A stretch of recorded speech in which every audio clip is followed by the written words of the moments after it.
The Duwamish River in Washington state is a Superfund site, making it one of the most polluted watersheds in the country.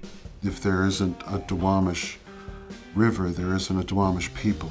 One of the things that our elders talk about is that when the tide goes out, the table is set.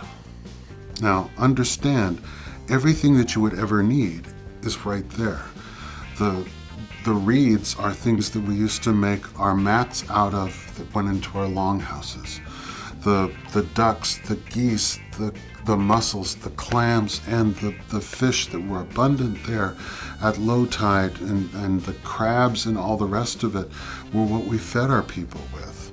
The cedar tree itself was used to make our canoes. So when we talk about being part of the environment, that's what I was taught. We are a part of it. We don't control it. The Duwamish River watershed is home to several large industries, and local advocates are seeing a shift in their approach. When I started working, the spills were intentional. They didn't care. Today, they're accidents. Stormwater right now is our biggest problem. If we do the cleanup today, and no business outfall is permitted beyond a tiny amount, it would be recontaminated within less than a year because of the stormwater problem. So the issue is complicated, but the community needs to be part of the answer.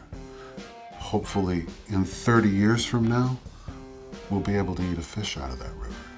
That's the goal. The biggest challenge is keeping the pressure on without pushing too hard to make changes that benefit the river. If you try too hard, you can lose that momentum. It's two-sided, working with EPA on one side to make sure that they get the community's input, and then working with the community to make sure that they know that this is the way this process is supposed to work. Urban waterways to the oceans that they feed, they are the arteries that feed that great heart. And if those arteries get clogged off, then that great heart will stop. And then we will have a problem that we can't deal with.